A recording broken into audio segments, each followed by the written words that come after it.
गले में सर्प की माला,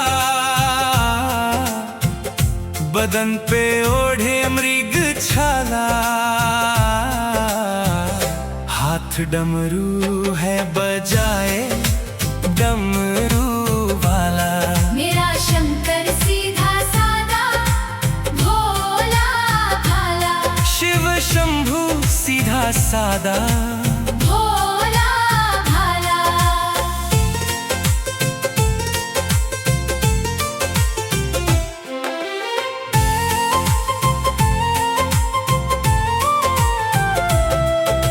माथे पे है चंदा, जटा से बहती है गंगा।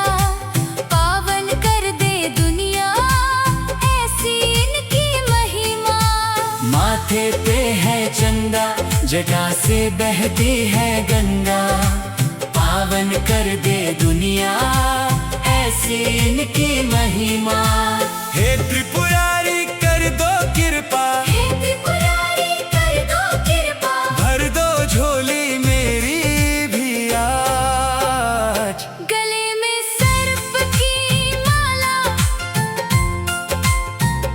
बदन पे ओढ़े मृग छाला। हाथ डमरू है बजाए डमरू वाला।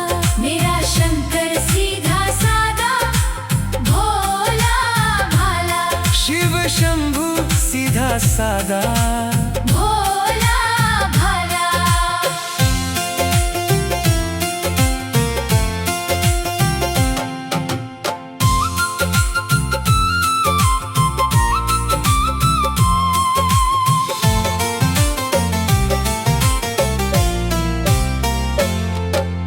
करते हैं कल्याण, प्रभु है कल्याणकारी।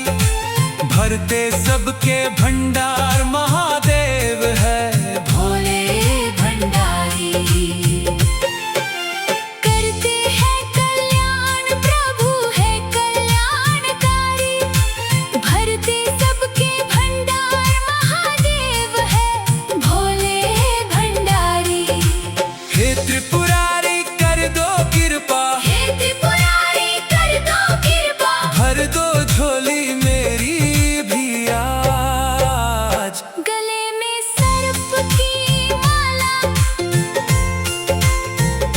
बदन पे ओढ़े मृग छाला। हाथ डमरू है बजाए डमरू वाला। मेरा शंकर सीधा सादा भोला भाला। शिव शंभू सीधा सादा भोला भाला।